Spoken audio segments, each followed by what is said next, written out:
The crack of a pistol shot echoed through the dusty streets of Redemption Creek, Colorado, causing Violet Keller to drop instinctively to the floor of the stagecoach office, her heart hammering against her ribcage as memories she'd fought to bury resurfaced with violent clarity. It was 1878, 3 years since she'd fled Chicago with a new name and a fabricated past. And still, the sound of gunfire sent her spiraling back to that fateful night when everything changed. "Just some cowboys celebrating payday, madam," the weathered station master explained with an apologetic smile. "Nothing to worry about." Violet straightened her posture, smoothing down her simple blue dress as she regained her composure. "Of course," she replied, her voice steady despite the tremor in her hands. "I was merely startled."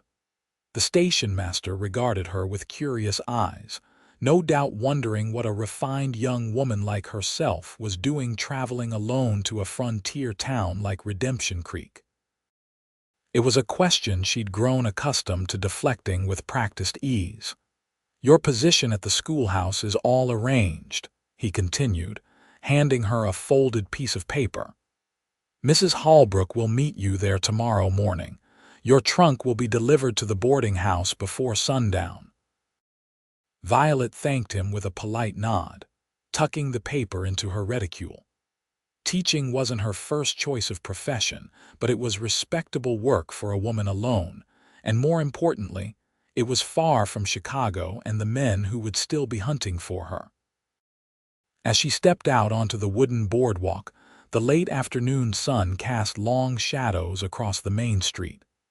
Redemption Creek was larger than she'd expected, with several saloons, a general store, a small church, and various other establishments lining the dusty thoroughfare.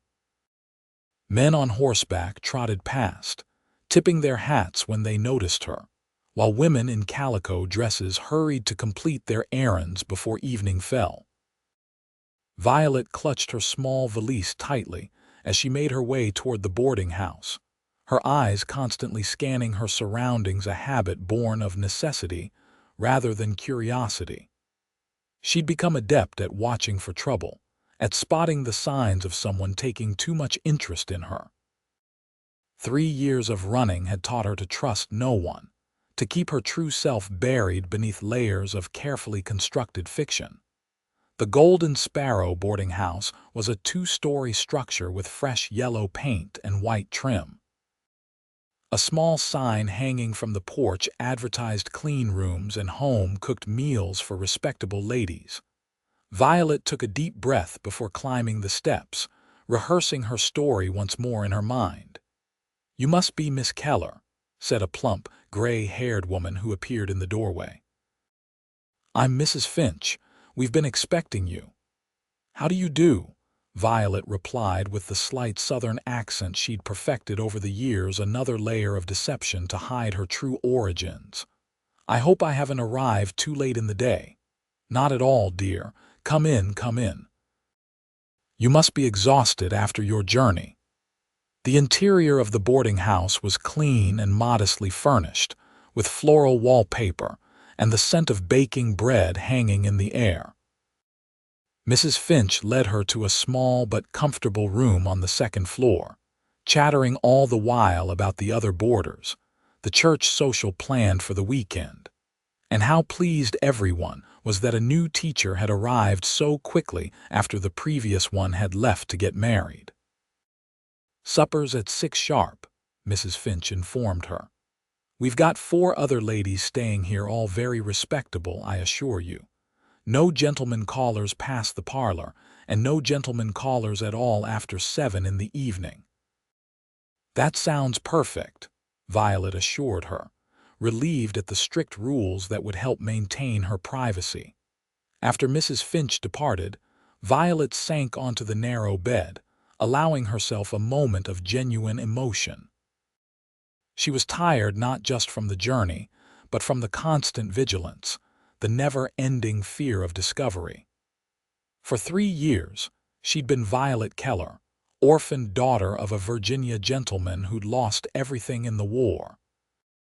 For 3 years, she'd hidden the truth about who she really was and what she'd done, and she would continue to hide, because the alternative was unthinkable. The next morning dawned clear and bright, with the scent of sage and dust drifting through her open window. Violet dressed carefully in a high-necked blouse and dark skirt, pinning her chestnut hair into a severe bun that aged her beyond her 23 years. The schoolhouse was only a short walk from the boarding house, a single-room building with rows of rough-hewn desks and a pot-bellied stove in the corner. Mrs. Holbrook, the chairman of the school board, was a stern-faced woman with steel-gray hair and sharp eyes that seemed to miss nothing.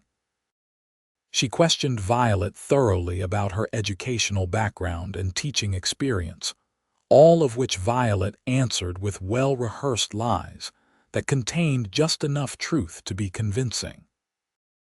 "You come highly recommended from your last position in Kansas," Mrs. Holbrook said, examining the forged letter of reference Violet had provided. "Though I must say, you seem rather young." "I find that to be an advantage," Violet replied smoothly.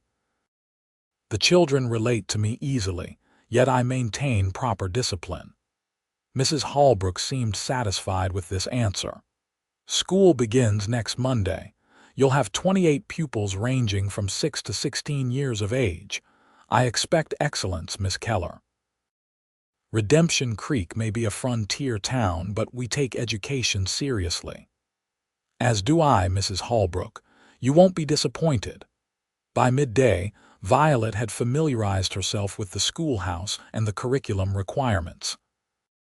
She was returning to the boarding house for lunch when a commotion further down the street caught her attention. A crowd had gathered outside the sheriff's office, where several men on horseback had just arrived, one of them supporting what appeared to be an injured companion. Curiosity overcame caution, and Violet moved closer, staying at the edge of the crowd as the wounded man was helped down from his horse. Blood stained his shirt, and his face was drawn with pain, yet there was something commanding about his presence that made her look twice. He was tall and broad-shouldered, with sun-bronzed skin and dark hair that curled slightly at the nape of his neck.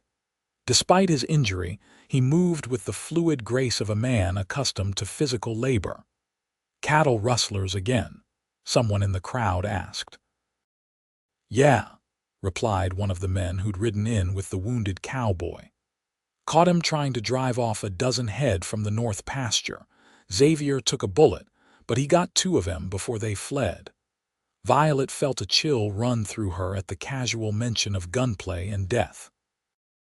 This was the world she'd entered, a place where violence was commonplace, where justice was often dispensed from the barrel of a gun.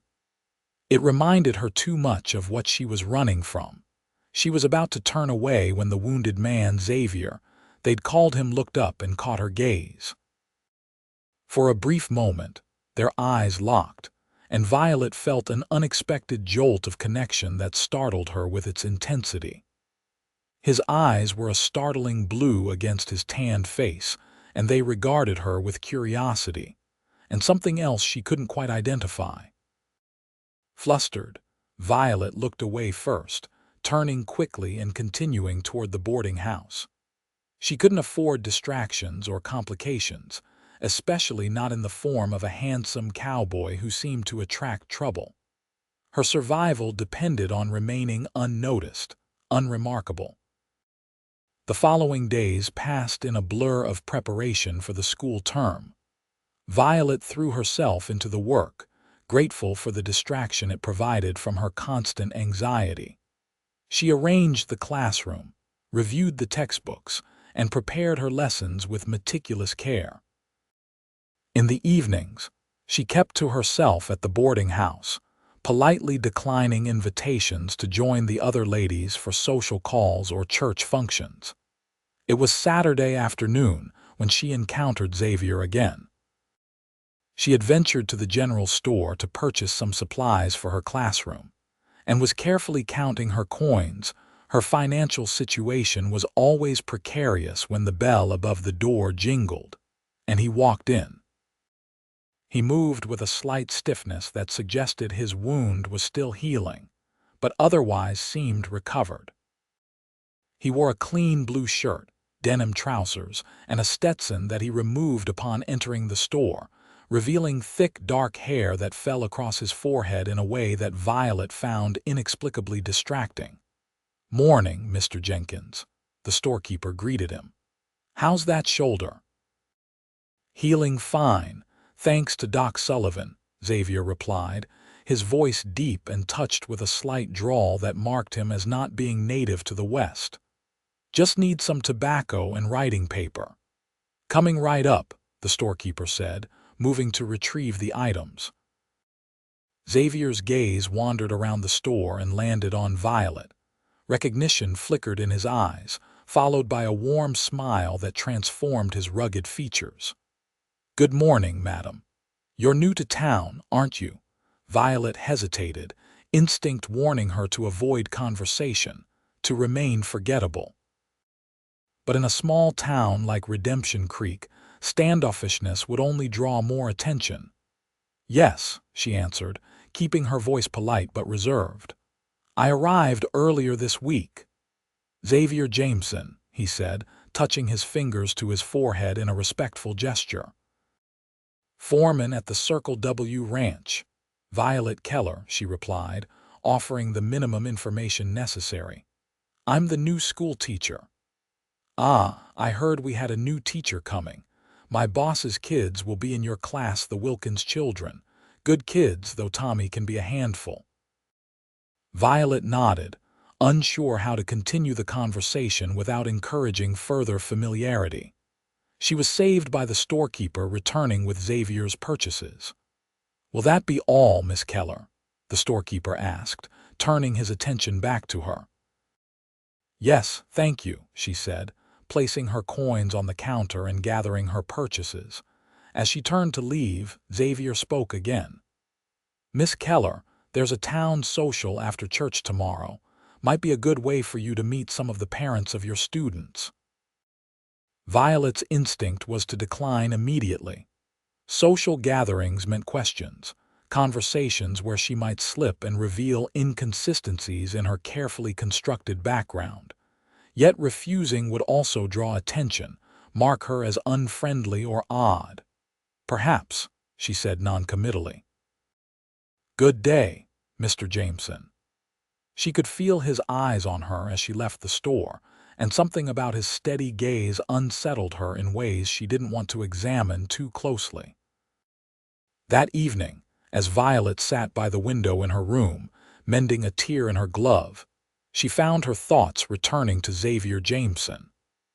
There was something about him that seemed genuinely kind, without the underlying calculation she'd grown accustomed to seeing in men's eyes. It was dangerous to think that way, she reminded herself sternly. Trust had nearly been her undoing once before. Sunday morning arrived with the pealing of church bells.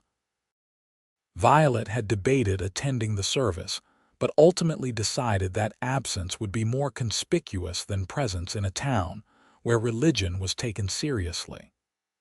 She wore her best dress, a modest navy blue with white collar and cuffs, and walked to the small white church at the end of Main Street.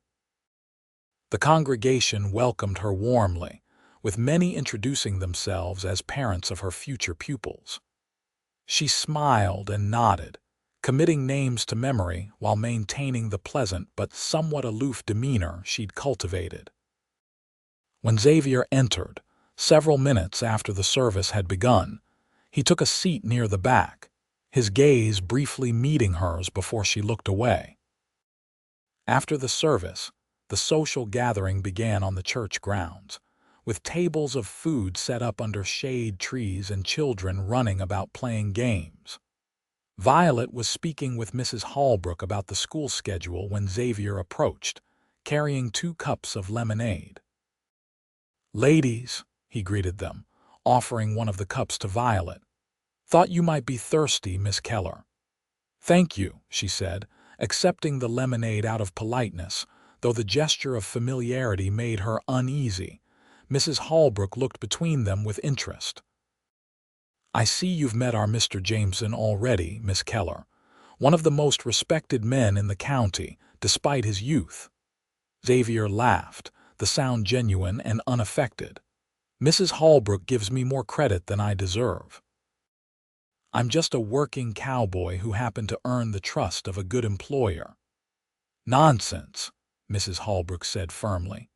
"You saved the Wilkins Ranch from foreclosure after poor Mr. Wilkins broke his back, and you've turned it into the most prosperous spread in the territory. That's more than luck or trust." Violet watched the exchange with interest, noting the way Xavier deflected the praise with genuine modesty. It was refreshing after the boastful men she'd known in Chicago, who claimed credit for far less significant achievements. "Miss Keller was just telling me about her plans for the school," Mrs. Holbrook continued. "She has some progressive ideas about education that I find quite intriguing." Xavier turned his attention fully to Violet, his blue eyes bright with interest. "Is that so? I'd love to hear them." "Education was always important in my family." Put on the spot, Violet felt a momentary panic. She had indeed prepared extensively for her teaching role, but discussing her ideas in detail might reveal gaps in her supposed background. Still, she couldn't appear hesitant. "I believe in practical application alongside book learning," she said carefully. "Children remember what they do far better than what they merely read or hear." "Makes good sense to me," Xavier agreed. "Life out here requires both kinds of knowledge." The conversation continued, with Violet gradually relaxing as they discussed education rather than personal histories. Xavier proved to be thoughtful and well-read, surprising her with his knowledge of current educational theories. By the time Mrs. Holbrook excused herself to speak with other parishioners, Violet found herself genuinely enjoying the conversation. "You know," Xavier said after a pause, "you've got everyone curious. A young, educated woman arriving alone in Redemption Creek is something of an event." Violet's guard immediately went back up. "There's nothing particularly mysterious about seeking employment in a growing town," she replied coolly. "No, there isn't," he agreed, his eyes studying her face in a way that made her wonder how much he could see beyond her carefully composed expression. "Except most young ladies in your position would arrive with family, or at least more excitement about joining the community. I prefer to focus on my work, Mr. Jameson." He nodded slowly. "Fair enough. But Redemption Creek can be a fine home for those looking to make a fresh start. Whatever you're running from, you might find you can stop running here." Violet felt as though the ground had dropped out from beneath her feet. "I'm not running from anything," she said, her voice sharper than she intended. "If you'll excuse me, I should speak with some of the other parents." She walked away quickly, her heart pounding. How had he seen through her so easily? Was her carefully constructed facade that transparent, or was Xavier Jameson simply more perceptive than most? Either way, he represented a danger she couldn't afford. The following day, Violet faced her students for the first time. The schoolroom was filled with children of varying ages, from tiny first years clutching their slates to lanky teenagers trying to appear disinterested. Among them were the Wilkins children Xavier had mentioned: Tommy, a freckle-faced 10-year-old with mischievous eyes, and his sister Sarah, a serious 12-year-old with her dark hair in neat braids. Teaching provided Violet with a welcome distraction from her worries. The children were generally well-behaved, if somewhat behind in their studies compared to city schools. She quickly established herself as firm but fair, winning their respect if not immediate affection. The days fell into a pattern. Mornings and afternoons were spent at the schoolhouse, evenings in her room at the boarding house preparing lessons and grading papers. She maintained her distance from the other residents of Redemption Creek, participating in community events only when absence would draw unwanted attention.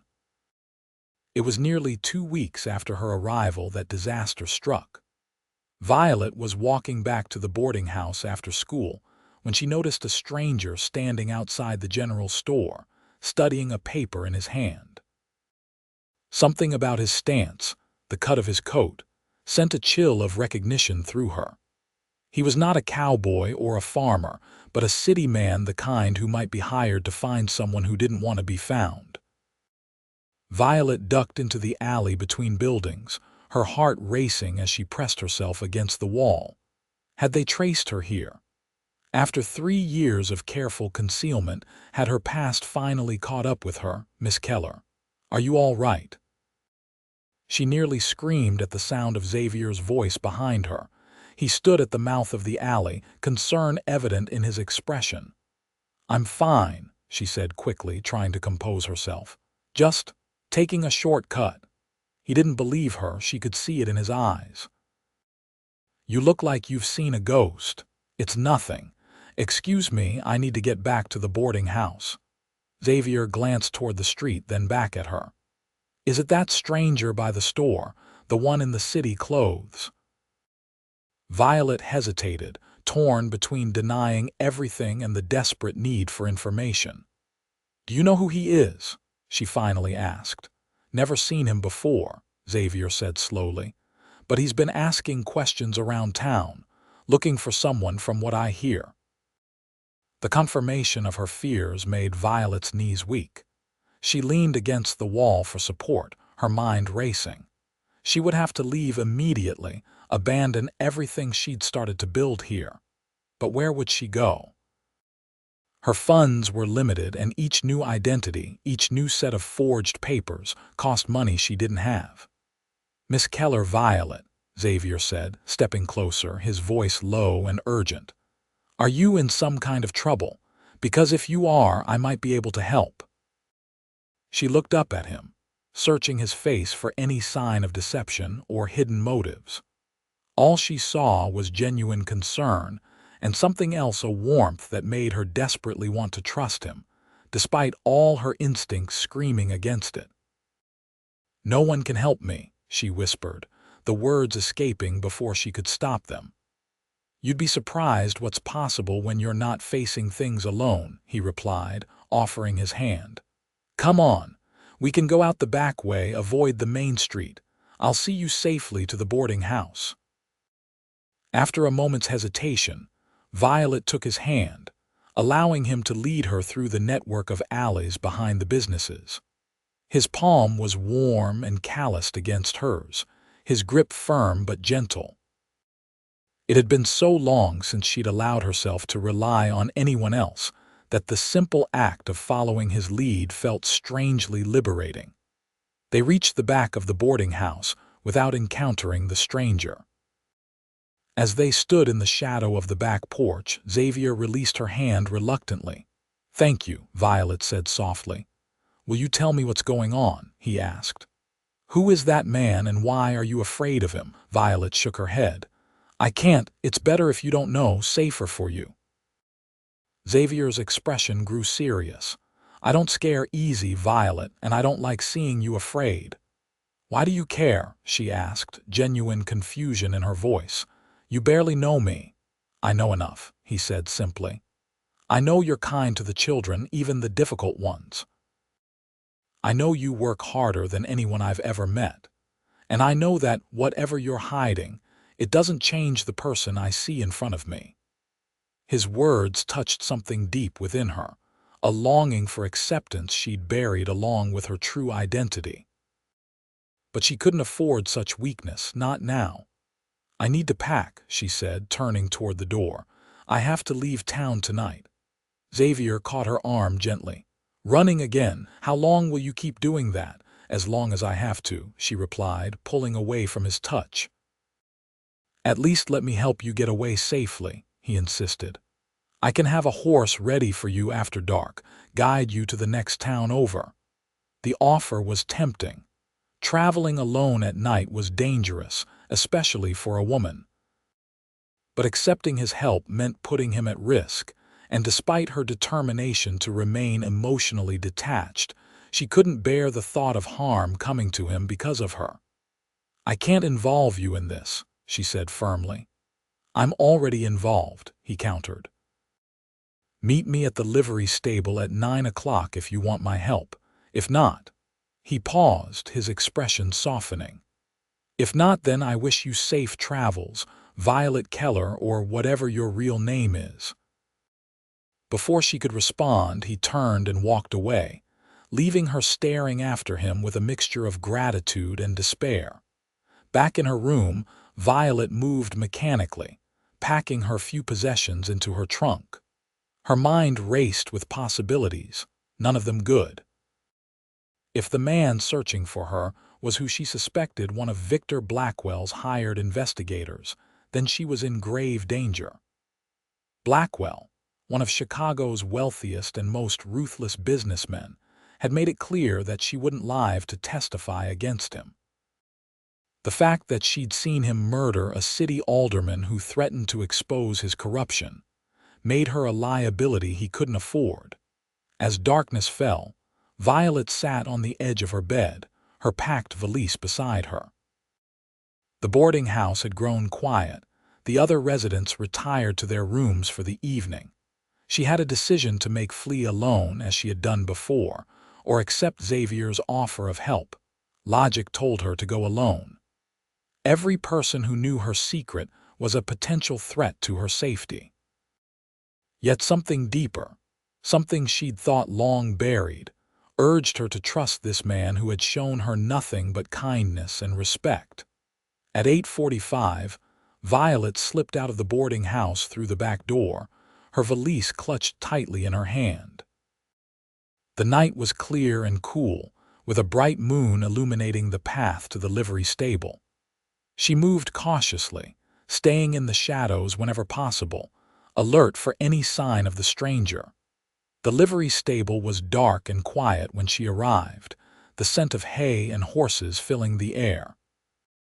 For a moment, she feared Xavier had changed his mind, but then a tall figure emerged from the shadows, leading 2 saddled horses. "You came," he said simply, and she could hear the relief in his voice. "I don't have much choice," she replied, trying to maintain her emotional distance even as gratitude welled within her. Xavier took her valise, securing it to one of the saddles. "We'll head south," he said, keeping his voice low. "There's a small settlement about 20 miles from here where you can catch the eastbound stage tomorrow." "You've planned this all out," Violet observed, surprised by his thoroughness. "I figured you'd need options," he said with a slight shrug. "Are you comfortable riding?" "It'll be faster than taking a wagon." "I can ride," she assured him, though it had been years since she'd been on horseback. He helped her mount, his hands strong and steady at her waist. The contact sent an unexpected flutter through her stomach, a physical reaction she immediately tried to suppress. Once she was settled, Xavier swung easily into his own saddle, and they set off at a walk, keeping to the back streets until they were clear of town. They rode in silence for the first hour, pushing the horses to a steady trot once they were on the open trail. The moonlight cast the landscape in silver and shadow, the vast emptiness of the prairie stretching out around them. Despite her fear and uncertainty, Violet found herself appreciating the wild beauty of the night, the freedom of movement after weeks of careful constraint. "We can rest the horses at the creek up ahead," Xavier said eventually, breaking the silence. "We're far enough from town now that we can afford a short break." They dismounted by a small stream, allowing the horses to drink while they stretched their legs. Xavier offered her his canteen, and she drank gratefully, suddenly aware of how thirsty she was. "Are you going to tell me what you're running from?" he asked, his voice gentle rather than demanding. Violet looked up at him, his features half illuminated by the moonlight. She'd kept her secret for so long, carried the burden alone through endless days of fear and nights of restless sleep. The weight of it was crushing her, and in that moment, the desire to share it with someone with him was overwhelming. "My real name is Victoria," she said, the words coming slowly at first, then faster as the dam of silence broke. "Victoria Keller, at least that part is true. I worked as a secretary for a judge in Chicago. 3 years ago, I witnessed something I wasn't supposed to see." Xavier remained silent, listening intently as she described walking into her employer's office late one evening to discover him meeting with Victor Blackwell, one of the city's most influential businessmen. How she'd hidden behind a curtain when she realized the meeting was turning hostile, and how she'd watched in horror as Blackwell shot the judge in cold blood after he'd refused to be bribed. "I fled that night," she continued, her voice steady despite the painful memories. "But Blackwell discovered I'd been there. He framed me for the murder, claiming I was a disgruntled employee who'd been stealing from the judge. There's a warrant for my arrest in Illinois, and Blackwell has private investigators searching for me throughout the country. And if they find you?" Xavier asked quietly. "I'll never make it to trial," she said with certainty. "Blackwell can't risk me telling the truth about what happened." Xavier was silent for a long moment, processing everything she'd told him. "That explains why you've kept everyone at arm's length," he said finally. "Why you've been so careful with your story." "I've had to be," she replied. "One mistake, one person who gets too curious and it could all unravel." "Have you considered going to the federal authorities? Surely they could protect you." Violet laughed bitterly. "Blackwell has judges and politicians in his pocket all the way to Washington. The first marshal I tried to tell my story to nearly arrested me on the spot. That's when I realized I could trust no one with official power." Xavier stepped closer, his expression resolute in the moonlight. "You can trust me, Victoria." "Violet," she corrected him automatically. "I've been Violet for so long now I hardly remember being Victoria anymore." "Violet, then," he agreed, his voice softening on her chosen name. "The name suits you, beautiful but resilient." The unexpected compliment caught her off guard, bringing a flush to her cheeks that she was grateful the darkness concealed. "We should keep moving," she said, turning toward the horses. Xavier caught her hand, gently turning her back to face him. "Running isn't the answer," he said earnestly. "You can't spend your whole life looking over your shoulder, starting over every time someone gets suspicious." "What choice do I have?" she demanded, frustration breaking through her carefully maintained composure. "I can't fight Blackwell. He's too powerful, has too many connections." "Not out here, he doesn't," Xavier replied. "This is different territory with different rules. Men like Blackwell may rule in Chicago, but out here, people stand together against threats."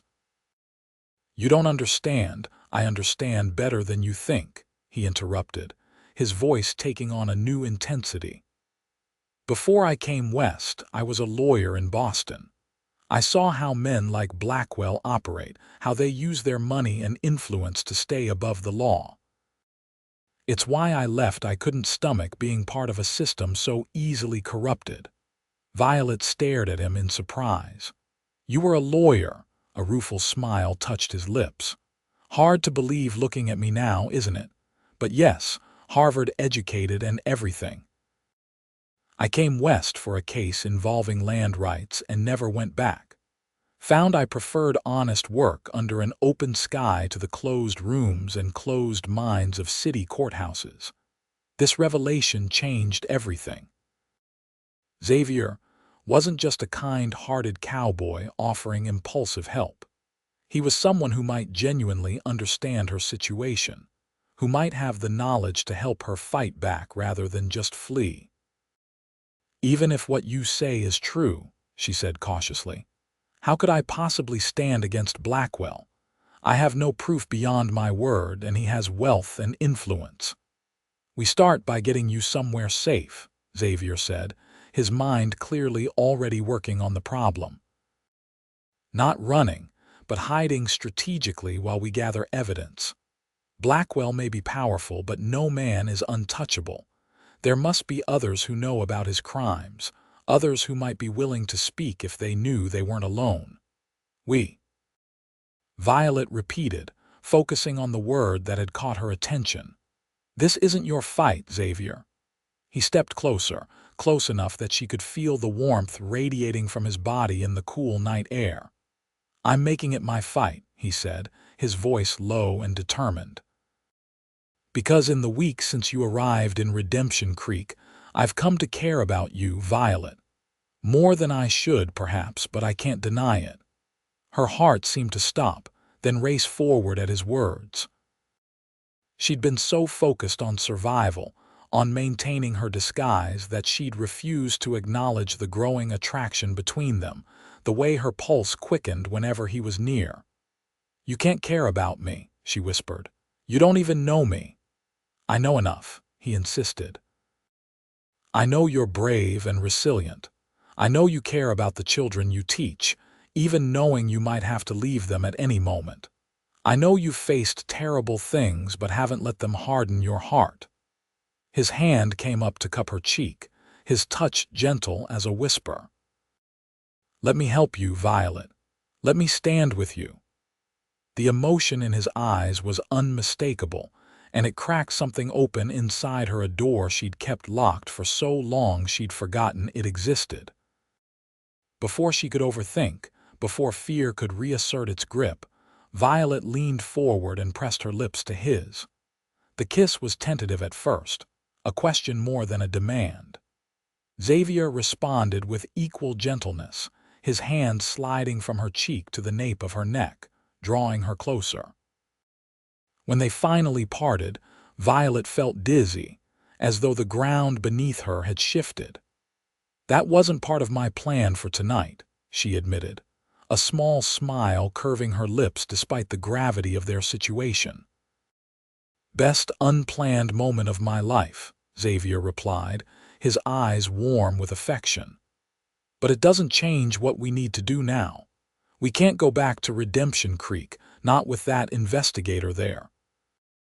But I have a friend who owns a ranch near Silver Springs. It's isolated, defensible, and no one would think to look for you there. And then what? Violet asked, practical concerns intruding on the moment of connection. Then we start building a case against Blackwell, Xavier said firmly. I still have contacts in the legal world, people I trust. With the right evidence, we could take this to a federal prosecutor who's beyond Blackwell's influence. It was a plan born of hope rather than experience. But for the first time in 3 years, Violet felt a flicker of possibility that didn't involve endless running and hiding. She'd been so certain that she would have to face her future alone that the idea of having an ally, especially one as capable and determined as Xavier, seemed almost too good to be true. It won't be easy, she warned. Blackwell won't give up. Neither will I, Xavier promised, taking her hand in his. Neither will we. They remounted their horses and continued through the night, their destination now different than the one Violet had initially envisioned. As they rode side by side under the vast canopy of stars, she realized that for the first time since that terrible night in Chicago, she was moving towards something rather than merely away. 3 months later, Violet stood on the porch of a small ranch house outside Silver Springs, watching as Xavier rode in from checking the cattle. The summer sun glinted off his dark hair as he dismounted, tipping his hat to her with a grin that still made her heart skip a beat. Any news? She called as he approached. Better than news, he replied, reaching into his saddlebag and pulling out an envelope. A telegram from Thomas in Washington. The federal prosecutor has agreed to meet with us. He's interested in what we've uncovered about Blackwell's operations. Violet's breath caught. Over the past months, Xavier had meticulously built connections with his former legal colleagues, gathering evidence against Blackwell through a network of discreet allies. They discovered that the Chicago businessman's corruption extended far beyond a single murder, encompassing bribery, extortion, and fraud on a massive scale. "When do we leave?" she asked, her voice steady despite the mixture of fear and hope surging within her. "End of the week," Xavier said, climbing the steps to join her on the porch. "Thomas has arranged protection for us in Washington. If all goes well, you might be able to reclaim your life sooner than we thought." "My life," Violet echoed thoughtfully. "I'm not sure I even remember what that looked like anymore." Xavier set down his saddlebag and took both her hands in his. "It can look however you want it to," he said earnestly. "That's the point of all this, giving you back the freedom to choose your own path." Violet looked up at him, this man who had become so essential to her existence in such a short time. "What if the path I want includes you?" she asked softly. The smile that spread across Xavier's face was like sunrise breaking over the mountains. "That's what I've been hoping you'd say," he admitted, drawing her closer. "Because I can't imagine my future without you in it." He kissed her then, beneath the open sky of the west that had become their sanctuary. It was a kiss full of promise and certainty, so different from their first desperate embrace on that moonlit night. "No matter what happens in Washington," Xavier said when they finally parted, "we face it together. No more hiding, no more running." Violet nodded, her heart full. "No more lies," she agreed. "Just truth, our truth." As the sun set over the distant mountains, painting the sky in shades of gold and crimson, Violet felt the last of her fear dissolving like morning mist. The road ahead would not be easy. They still had to face Blackwell and his power, still had to convince a skeptical justice system of the truth. But for the first time, she truly believed they could succeed. In this wild, untamed land, with this steadfast man beside her, Violet had found something she'd thought forever lost. The courage to stop hiding and start living, not as a shadow of herself, but as the woman she was meant to be. The lies that had kept her alive had served their purpose. Now, it was truth and love that would set her free.